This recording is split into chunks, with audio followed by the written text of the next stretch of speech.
Cultivate Ag, where ideas take root and innovation grows. Hi, I'm Hannah Michael, your host of Cultivate Ag podcast, brought to you by Clemson University's Cooperative Extension Service and CU Cats. Each episode, we dig into what's shaping the future of our farming in South Carolina and beyond. Let's get into it. Today, we're zooming in on natural resources management, because good stewardship isn't just a buzzword, it's our legacy.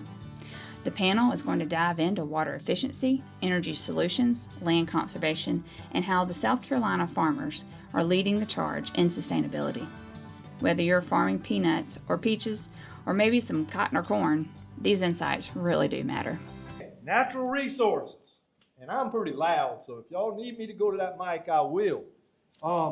You just raise your hand and holler, right? But as we did the planning, we came up with the subject matter, okay? The subject matter was water, energy, land, and especially loss of land, right? So I'm going to let my panel introduce themselves, and you've got a brief bio in your program, okay?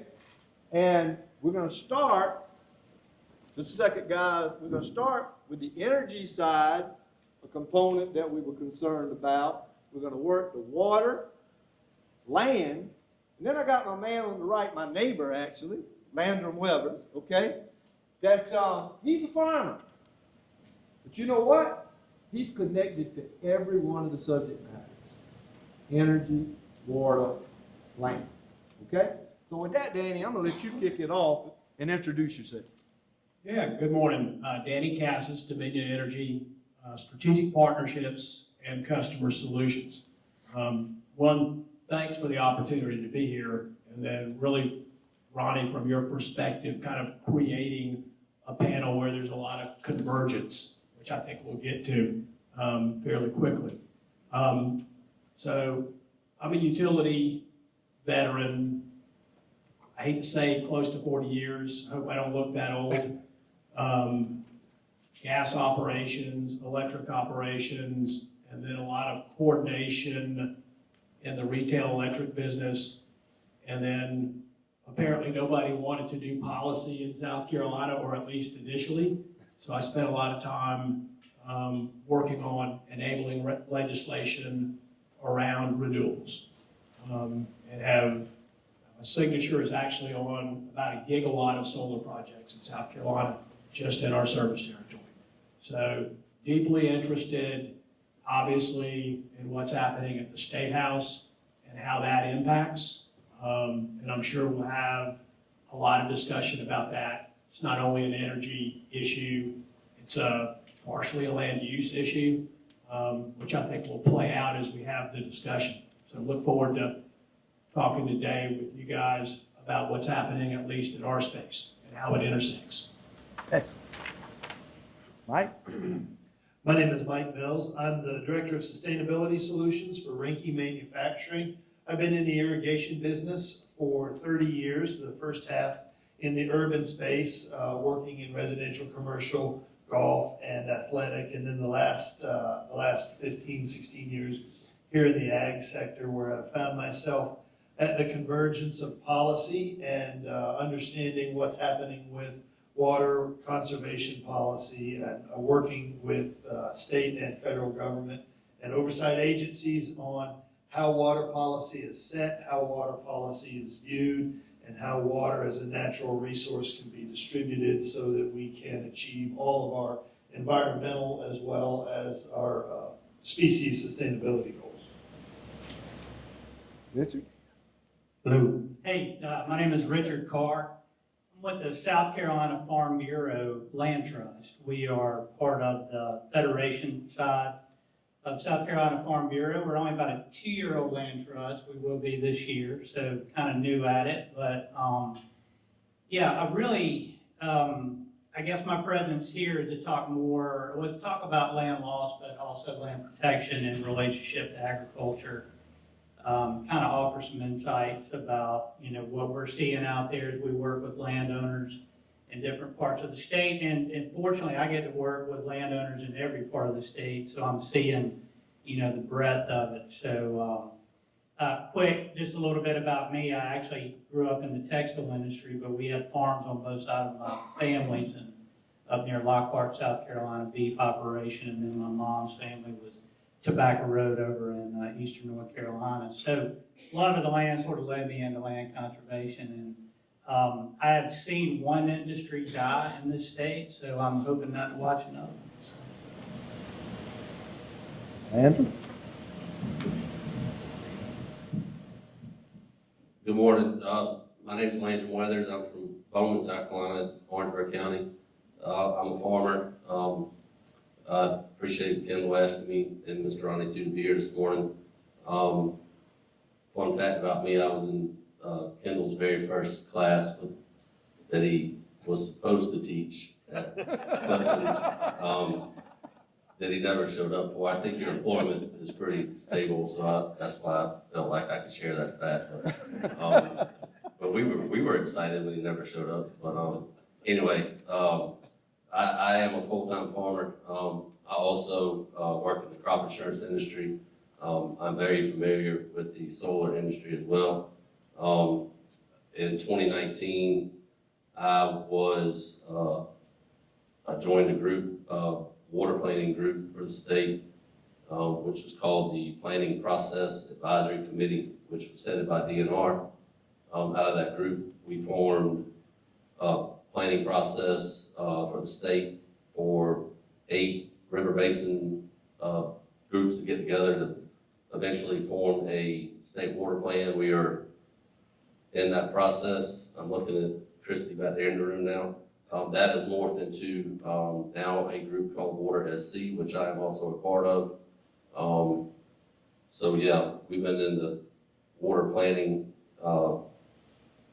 arena for quite a while now, so hopefully we'll get to some kind of agreement here sometime. Excellent, excellent, excellent. All right, so Landon's comment about Kendall leads me into the next. We decided on the subject matter, right? But who's sitting in the chairs? Kendall, Robert Etheridge, Kathy Coleman, a whole group came up with the names. I couldn't be more pleased than to put this group in front of you, okay? So I'm going to stick with what I did last year. Some of you might have been here last year. I'm going to hit this panel with one question per panelist, right? And after that, if we could check a wish list, it would be that the audience gets engaged and starts with questions. I don't care. I got 3 or 4 questions for every one of them. I'd rather hear your questions. But I am going to hit them up with one round. I'm going to start with Danny, okay? And Danny, the question I've got is over downtown, if you will. I was going to say over there, but downtown. Been a lot of discussion on energy, right? All sorts of energy. Connect some of the dots for us. What should ag and forestry communities be most concerned about as the energy discussions taking place? Speak to that for us. Yeah, no, that's a great question. I could take the next hour, but I'm not gonna. So for the ag industry and for forestry, I think what I would boil it down to today, as far as what the legislature is talking about, I think there at least there isn't a ton of consensus, but I think there is enough consensus around the topics of affordability and reliability. And I think that is becoming a place where there's consensus, okay? But I want to say, so that's positive. So if you're in business and you're an energy consumer, then you want reliable service and you want affordable service. Okay. I think there's a lot of discussion about, I worked on legislation, so I can say it, but it's the increasingly clean component, and how much of how valuable is that to all the stakeholders, utilities, customers, etc. I would say there isn't consensus in that space.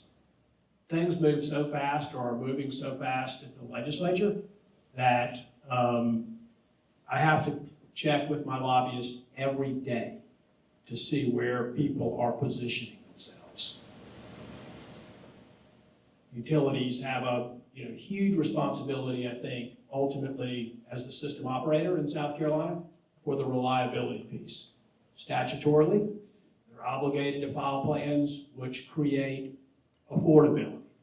That gets emphasis.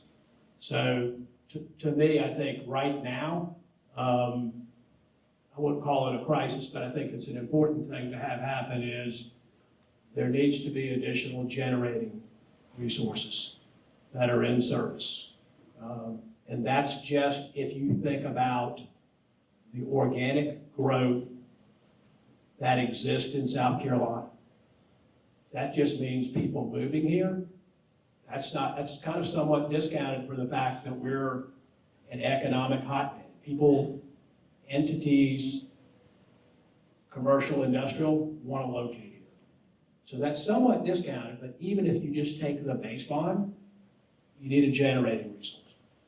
So I think that one outcome or a positive outcome that comes out of this legislative session would be for the ability for Santee Cooper, the state-owned utility, to participate with Dominion in building at least one combined cycle turbine, gas-fired, somewhere in the state, close to load, which I think will alleviate some of the pressure on the supply side.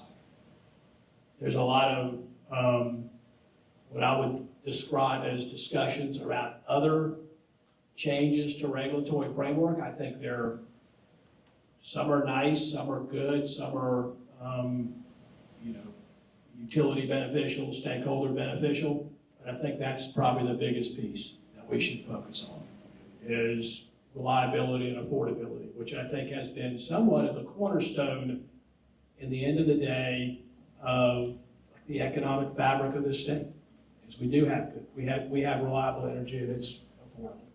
But I think there are some other things I think we'll get into that will be fun to discuss about the what ifs around kind of the legislative agenda.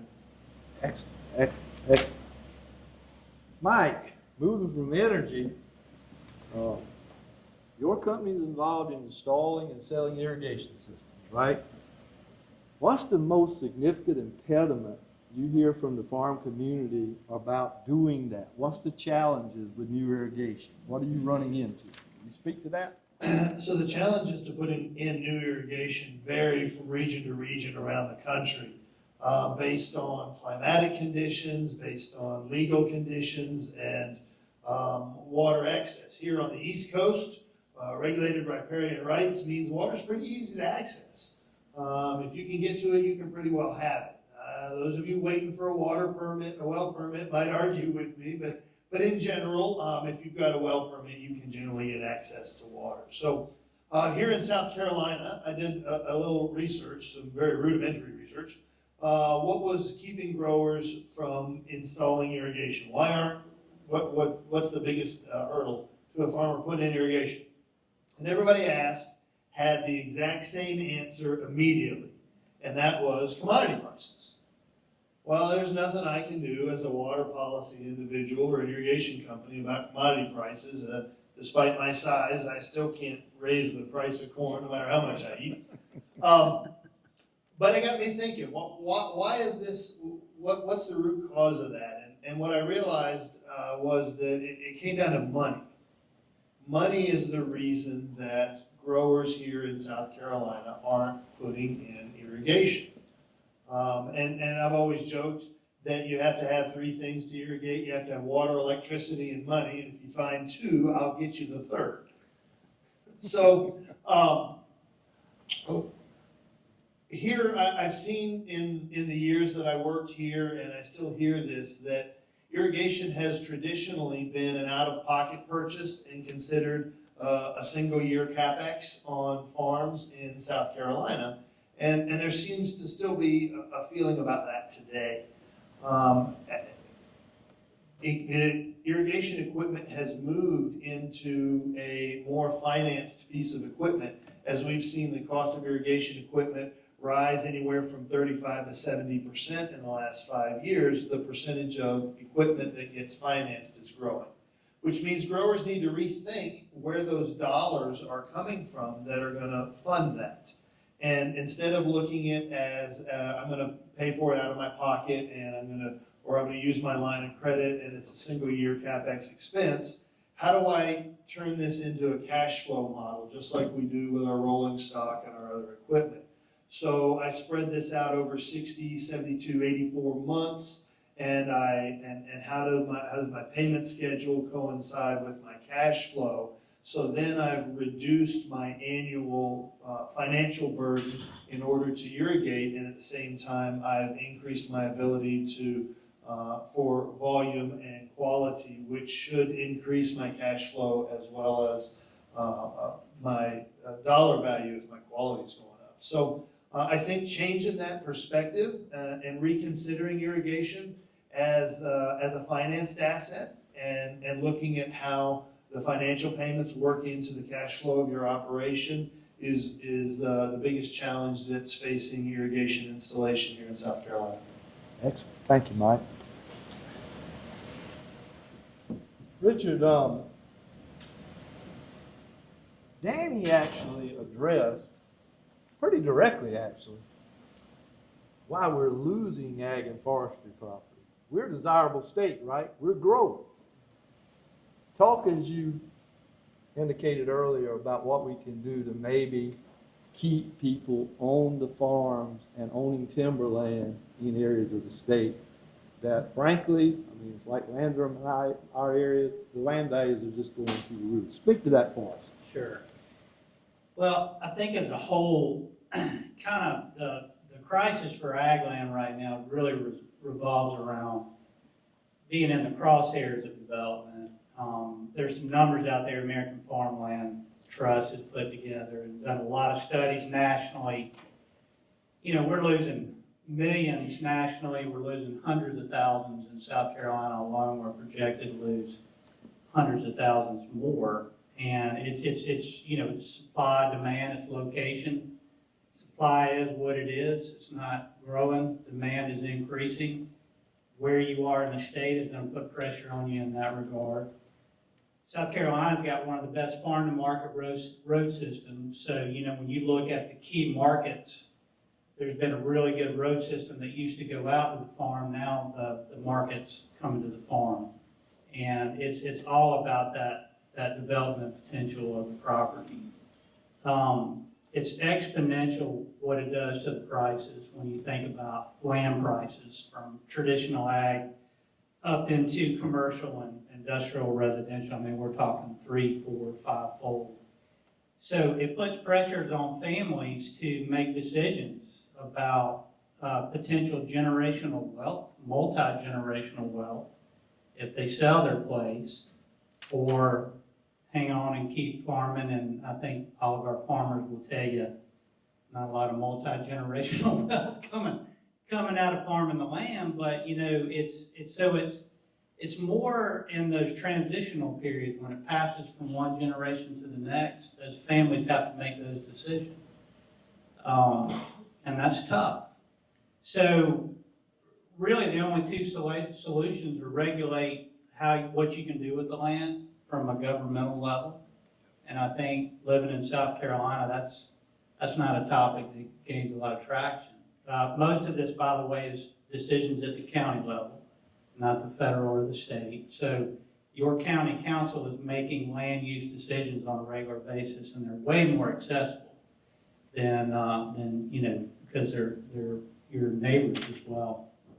But the last option is what we're doing, which is placing conservation easements. It's voluntary, it's landowner initiated. We're here to serve the landowner.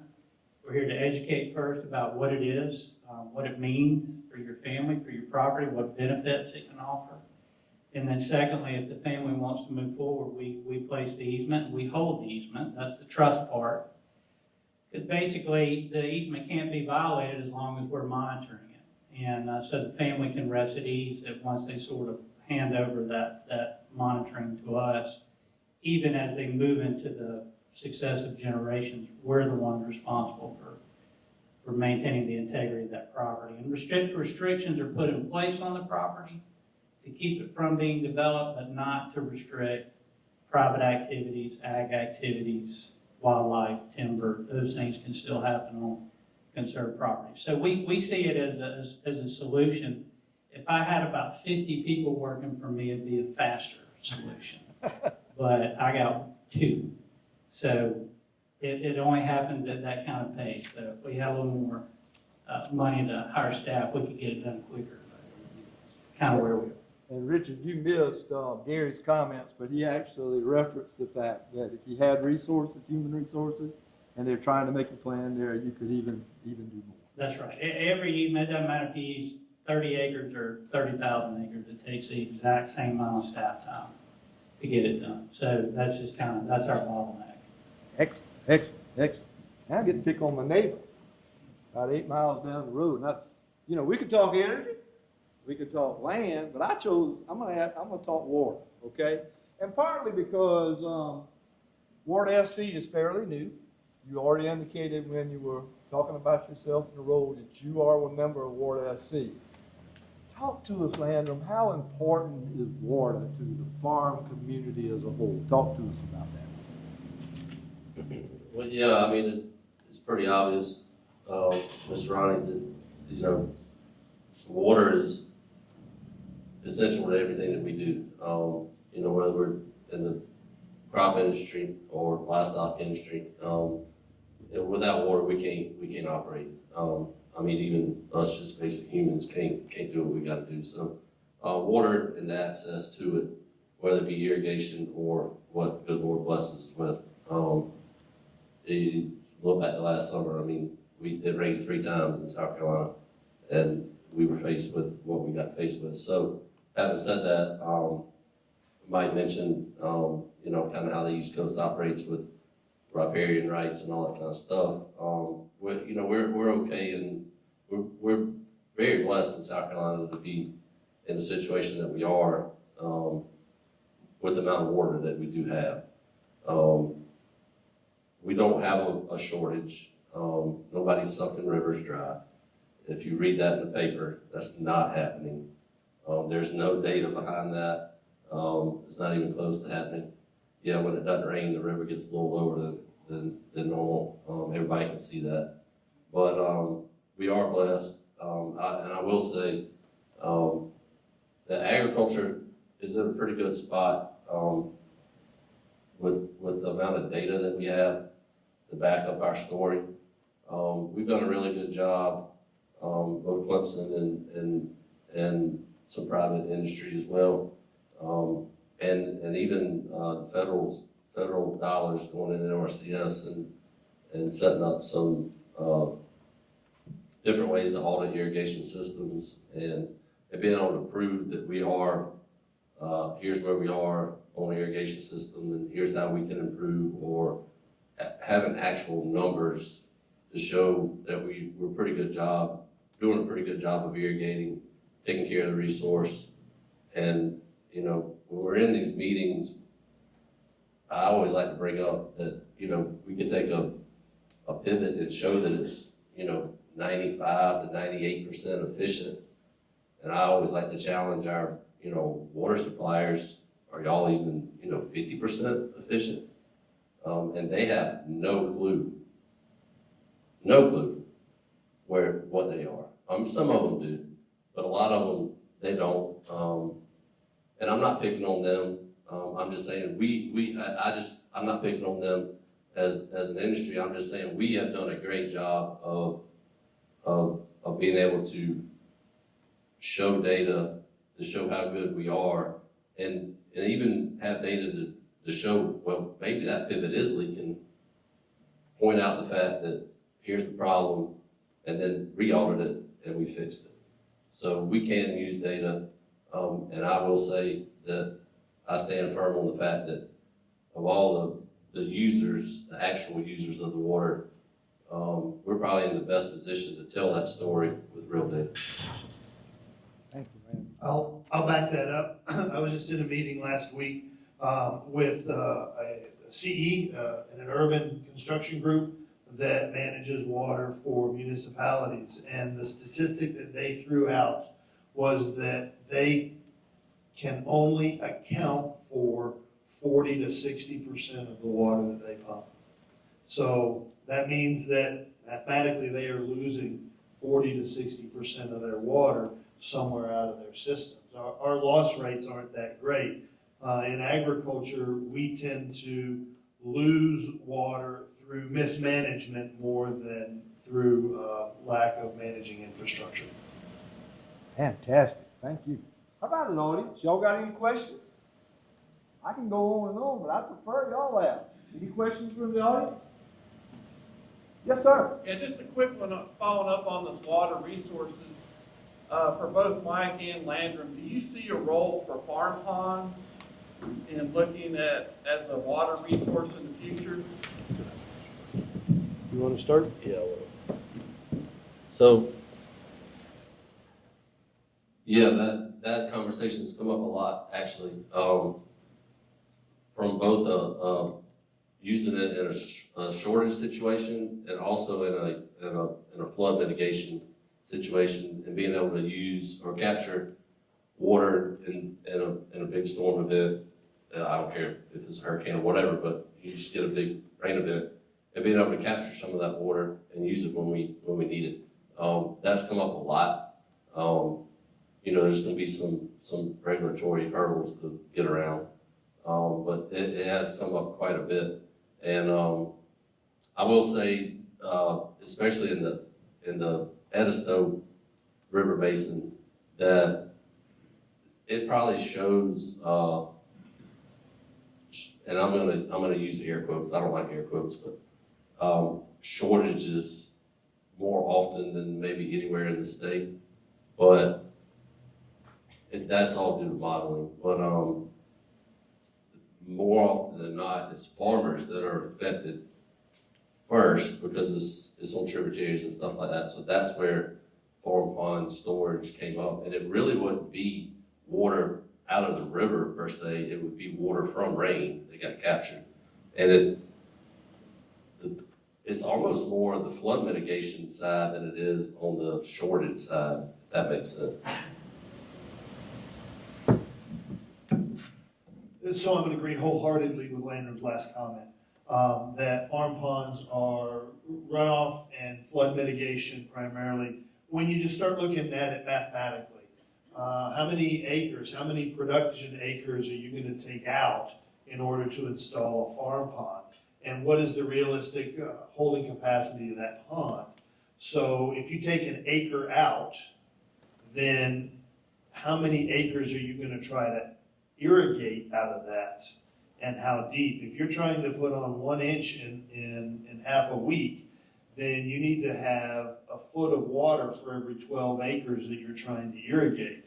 So just the volume of on-farm storage doesn't make it a significant viable backup. Where we see it in irrigation as as part of the water supply is when you have a very low flow but highly reliable water source that you can fill that farm pond and use it as, for lack of a better term, a slush fund. So each irrigation cycle may pull it down anywhere from 2 to 6 feet, but you're constantly refilling that as you're irrigating, and then that just refills on a 24-hour cycle.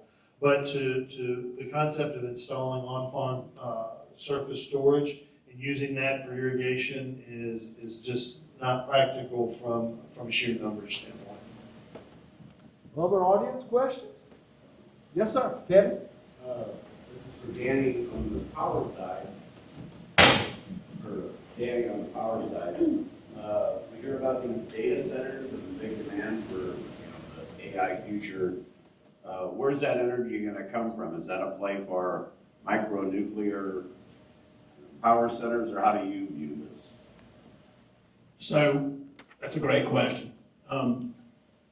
So having participated materially in the commercial contracting for data centers, and then really looking at all the inquiries that we get and kind of understanding that space. That's probably I mentioned the load growth. That's one of the places where that's typically absent in, and can be absent in the utilities forecast, because it's not a commercial engagement until somebody actually signs a contract. But speculatively, how much of it will actually happen, and should it be included? And then the fundamental question is, how do you serve it, okay? So we think of it as we're gonna serve, again, the growth, the existing customers, and then the residential, the commercial, and the firm customers. Those contracts become highly specialized, but it's really clear in the statutes in South Carolina that the cost causer or the participant bears the responsibility for their cost, and those costs don't get shifted to non-participants. In other words, the ag community doesn't pay for a data center. So there is a direct correlation between the supply, because at some point, if you're short of supply, you're not entering into that contract. But at the time supply is available, you would expect that most of those entities would want to enter into contracts. There's a ton of space. It's heavily debated. What do data centers do? Does their cost increase cost to the rest of the consumers or decrease cost to the rest of the consumers? The answer to that is that it's very, very important to understand the material terms of the contract. And if it's done right, it eliminates any cost shift. They should pay their way. But I do think that in a perfect world, the growth, but also with done in concert with utility investment, probably ends up being a positive thing for South Carolina in the end of the day for all parties. But I think it really is important, the terms in that contract, so that risk doesn't get passed on. So I will also say that data centers, although they were, when I started doing the contracting work, which was years ago, before really we had any material like investment in that space, there was that every data center, or at least the biggest data centers, all took sustainability pledges. They're still committed to those pledges. And that means that if they're going to continue to follow through on those pledges, there's a certain amount of renewable resource that then would be either in the service territory or closely adjacent to it, which they could at least subscribe to for the green attributes. So it's like a bigger, more complex ecosystem problem. You hear a bunch of sound bites, like you read in the paper. By the way, I hardly ever read the paper anymore. So, but people point stuff out to me at some point and say, hey, look, this is this. I know, the idea that like a data center, for example, would get some like marvelous discounted rate, okay? All you gotta do is go to the published tariff and point to it. That's the rate, generally they get. And they only get a rate that they get, an industrial rate, is because they either are a significant volumetric consumer, and they're entitled to it just like a manufacturer. But it isn't like there's some magical like wand utility waves, because by the way, everything I do in that contract, it goes to the Public Service Commission and the Office of Regulatory Staff, scrutinize every single period and exclamation point and word in that document. So I'm concerned. I spend more time obviously in this space than any, but because it's really interesting space. But I do think whatever we do, it doesn't matter whether data proliferates in South Carolina, but we do have a supply, I'll call it an opportunity, that we're gonna need to fix. And it's gonna likely take, it's gonna take dollars, capital dollars, and really a regulatory climate that allows, look, all parties, whether it be private or utilities, to invest in South Carolina, to then fulfill, I think, what are the obligations to serve. Very good. How about, yes, ma'am? So in terms of farm, when you're choosing the source of irrigation water, would you always try to find a sweet spot between the monetary factor, whether it is cheap or expensive, as also the contamination in the water? How important is water contamination in the state of South Carolina as a farmer when you're irrigating your farmland? I think that is you all the way, buddy. By default, the end of the road over there. So I'm gonna answer that in 2 ways. I'll answer it first as a farmer. Sometimes you only have one choice. If you're not close to a surface water source, then your only choice would be groundwater at that point. Okay, so obviously, if surface water is available, and when I say surface water, I mean a big stream and or river. So if that's not available or is financially, unfeasible to pump it that far, then you're going to the ground. Number two, if you're growing a crop, think of a fresh fruit or a vegetable, and you are close to a surface water source, you're probably not pumping river water, stream water, ditch water onto a edible crop. So that's something to keep it to. I'm not saying the water is bad. I'm just saying you're probably not doing that. So you're probably, if you have both sources available when that crop, say it's a berry, a peach, whatever it is, you're probably pumping groundwater when that fruit is on the vine, the bush, the tree, whatever. I forgot what else I was going to say. I'm sorry. From a water planning, I'm going to put that hat on for a second. Really, the state is looking at conjunctive use a lot and trying to push, and Danny, you probably are aware, from the power supplier side, we have an abundance of surface water in South Carolina, and really trying to use as much of that when it's available as we can and save groundwater when we can. So conjunctive use, but as farmers, we don't always farm right next to a surface water source. So I mean, we have to use groundwater, and a municipality or water supplier or Dominion, they got plenty of money to bury a bunch of pipe all over the place. We don't. So we're gonna have to dig a well, and everybody understands that. And but yeah, conjunctive use is great if that option is available. So are there regulatory measures, or maybe even in the future, to find out some ways for treating the surface water to make it more affordable for farmers? I don't know. I know on the planning side, we've talked about and this is taking place now, about treating surface water,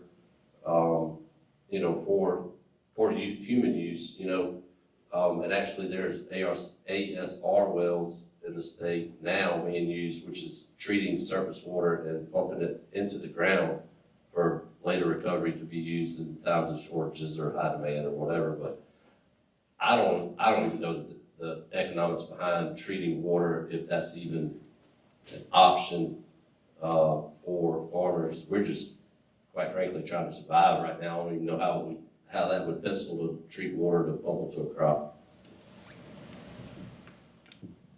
So there are some facilities around the country that are taking domestic treated wastewater and trying to reuse that in the agriculture sector. From a cost standpoint, unless the water treatment facility or a federal funded is taking care of that infrastructure, it's just cost prohibitive for the local grower, because oddly enough, they build water treatment plants where there's lots of people, and that's not where we put farms. So we have to get that water from those high density populations out to the farms. And that's very, very expensive when we start talking about that. So from just a treatment standpoint from that, it's a great opportunity because for a grower, you get tons of micronutrients and can save some significant fertilization costs, but the infrastructure in order to transport that water and get it back out to the farm is a challenge. Thank you.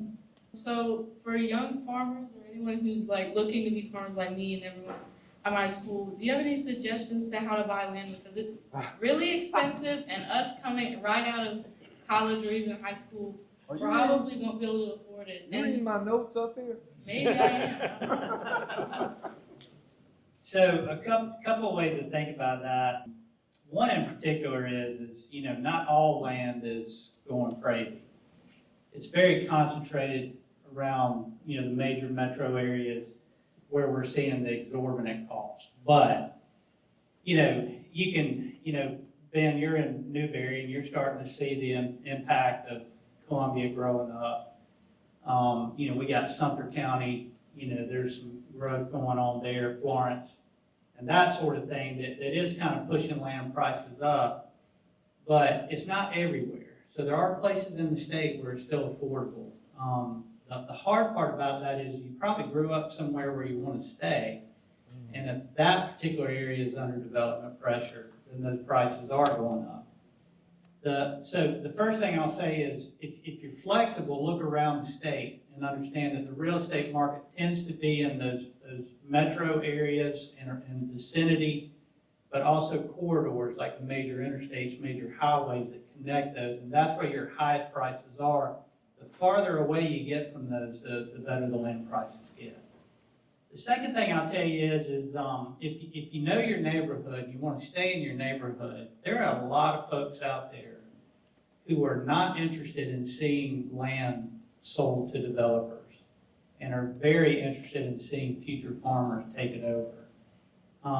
Every landowner that I work with is giving up significant development potential on their property to do an easement. And they're doing that knowing full well that they're walking away from a lot of money in some cases. Those folks would be just as willing to have a conversation with you about buying their land to bring it into your farming operation, knowing that it's going to go to the next generation, it's going to stay in ag versus going into another development. So I would say talk to your neighbors and see if those folks are out there, because they are out there.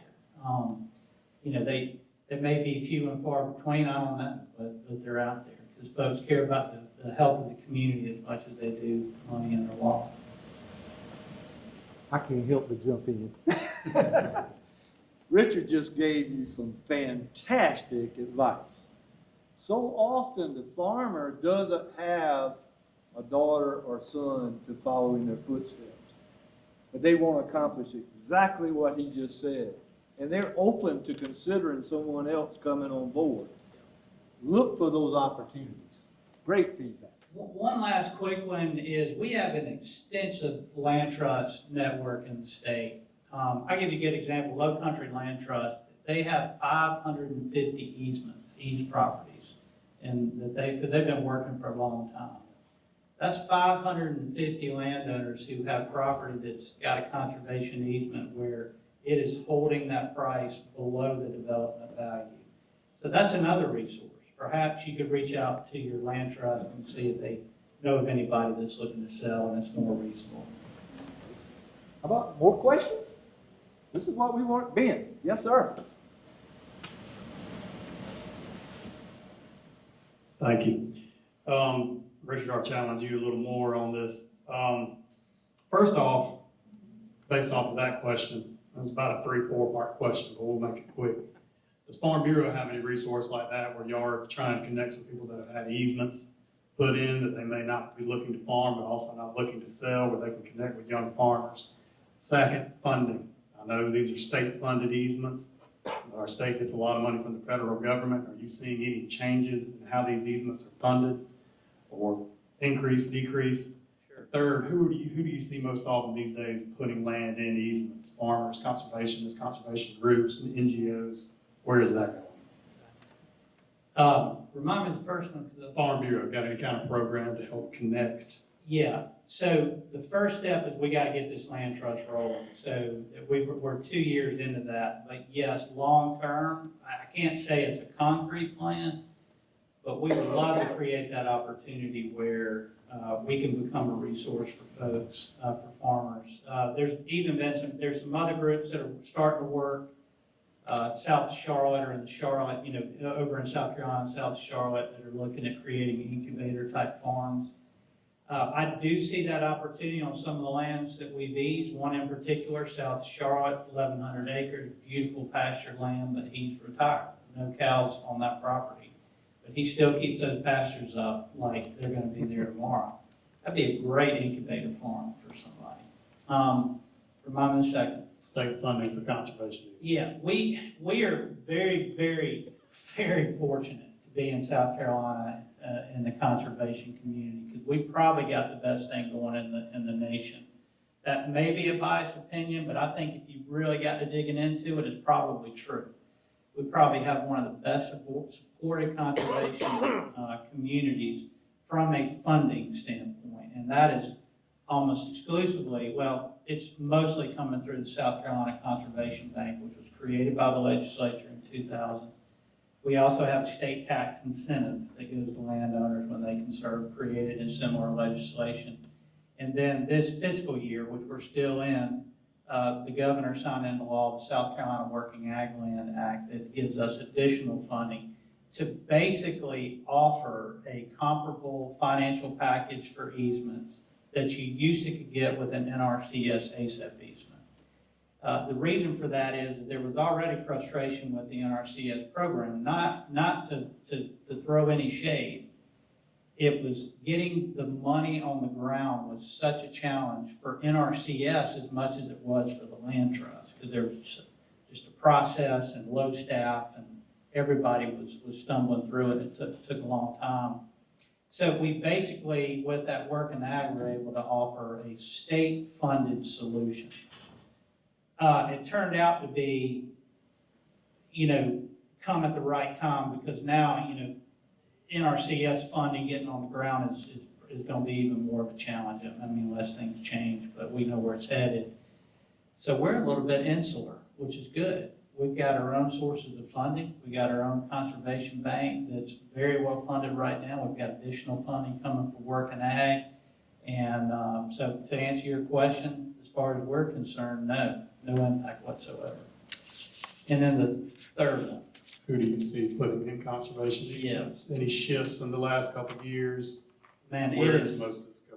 all over the board. We're working with folks from 65 acres to 1,900 acres, professional farmers. In the early stages of getting land trust up and running, we did more farm and timber land that may not have been owned by a professional farmer, but now we're having to really shift our resources to the professional farmer side, because they're calling and they're interested, and we need to have the greatest impact where we can, and so we've shifted a little bit there. So some of our folks that are not full-time farming on the land anymore, but it's good, it's good land, but and great conservation project. We're having to shift our focus more to these full-time farmers. We're doing everything, cattle operations to other livestock. I just closed last week on Grimshaw Farm in Lawrence County. They're raising sheep for lamb meat.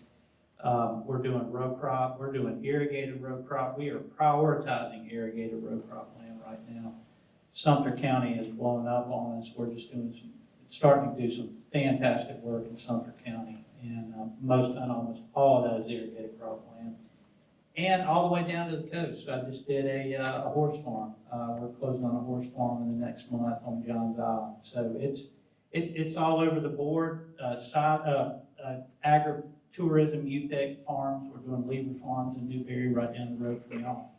So it's all over the board, but we're really trying to shift our energy into those full-time farmers. Those big-time farming operations right now, because we're low staff. Once we can add staff, we can service more folks. Thank you. Any other questions? I think we're in about the 8-minute range, so we have to be fairly brief. But any more questions? Oh, Kendall. I got a question, probably, I guess, Mike, for you. one of the things that we see is, I guess, a hot topic, buzzword, whatever you want to call it, is the United Nations sustainability goals, the sustainable growth goals or whatever. Within that, you've got goals that relate to water, water quality, water quantity. But right there at the top is no hunger. And I'd like you to speak a little bit to kind of what is Rinke's view or Mike Mills' view on, how do we balance that? Because, you can't, without irrigation, you can't produce as much food as we do produce. I don't know, I don't have a specific question, but how do you balance that as being one of the goals? So as I begin to answer that, I guess I can dismiss the panel and I'll just talk right through lunch, because we could spend all day on that one. You start talking about environmental oversight and water application and sustainability goals, and a lot of times the agencies that are doing that are, as you pointed out, speaking out of both sides of their mouths. We've all heard the 9 billion people by 2050 number, which means there's going to be less land available. Those people have to live somewhere. And we're going to have to produce more from every acre of land that we have in terms of quantity and quality. So about the only guaranteed way to do that is to be able to irrigate that. When we look at the environmental sustainability issues and the concerns, we have to balance that. And where do we stand as a human species within that cycle, and who's going to take a priority? Are we going to prioritize the human species over perhaps another endangered animal species that may be affected by the increased water withdrawals? We have seen a lot of attention paid to the plant and animal kingdom in the last 4 years. I think as we've seen in the newest administration, some of that policy has shifted to some more attention on the human species in terms of how they're changing their environmental investment goals. We still have a responsibility to be judicious with the water investments. I don't like the term using water. Water never gets used. Water gets utilized for carrying nutrients, and then it's released right back into the atmosphere. So water never really truly goes away. It moves from one area to another. It's been many groups' philosophy that we actually have enough water, but we have to address things like mismanagement in the ag side and unrealized overpumping in the domestic side, so that we can be responsible. And if we can do that, then we can meet those goals. So I think there's, that, like you said, that's a lot to unpack right there. But I think that we still have an environmental responsibility to be responsible with the natural resources we invest. But we have to balance that with the volume of food and fiber that has to be produced, and figuring out where those priorities are. I don't know if that answered your question or not. I formulated a clean question. Yeah, you kind of chucked me right under the bus there, didn't you? Mike, pass that over to Landon. I think he's got a comment to add. Yeah, I just want to say a quick comment just for people in the state. I'm going to just, right here in South Carolina, just some fun data. Surface water, farmers pump less than 1% of the total state's usage for irrigation, all right? Somewhere around 10% of the state's usage, of the state's surface water usage goes into non-ag irrigation. So what I like to call is we're pumping about 10%, 9 to 10% of the water for the state is going on to plants that something does not eat. So to your point, how does that factor in? Now, if we got plenty of water, I don't care, let's make all the grass as green as possible. And, there's a lot of people that cut grass. I get all that. But, I just want everybody to know that stat. Another thing, I just kind of wanted to take a moment to, we've been talking about land, we've been talking about water, we've been talking about energy. And for those of you who were here earlier, Mike, I promised we wouldn't paint a dirty picture like the first panel did, but you know, nobody's really talked about saving the farmer. This is, I'm the only farmer up here, so I'll take a minute to talk about it, but this is all great. We can say whatever we want, but if we don't save the farmer, what are we really doing? So, I agree we got to focus on the land. I mean, I agree, you know, wholeheartedly on that. 100% got to focus on the water. But if we're not putting just as much effort on saving the families that actually touch the dirt every day and use the water every day, I think we're not really focusing in the right place. Michael's still back in the back of the room, and I think that's what he was trying to say a while ago, that you don't have the farm, there's nowhere for anybody to go work, right? Wasn't that what you were communicating? Well, Dr. Outlaw, I don't want to bring him up, but he said it, not me. He said that it's the most read in his 5-year projection since his, I think he said 40 years of working in farm economics. That's, you know, I think we need to address some of that a little more aggressively, and what goes into that. Just for me, you know, I'm an eternal optimist, got to be, but I was talking to a friend of mine, and we came up with the term farming is financially irresponsible at the moment.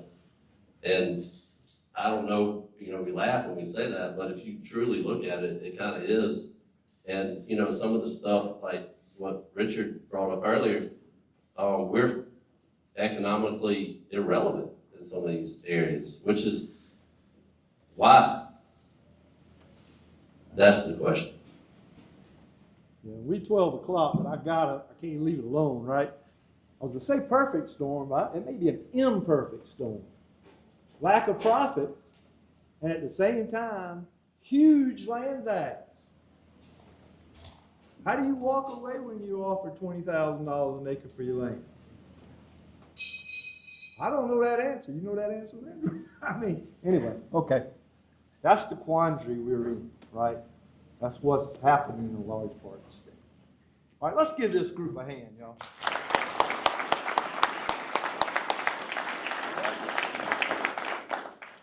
Thanks for tuning in. Are your current practices building a farm your grandkids will thank you for? Something to think about. Until then, grow smart, grow green, and keep planning the future with purpose.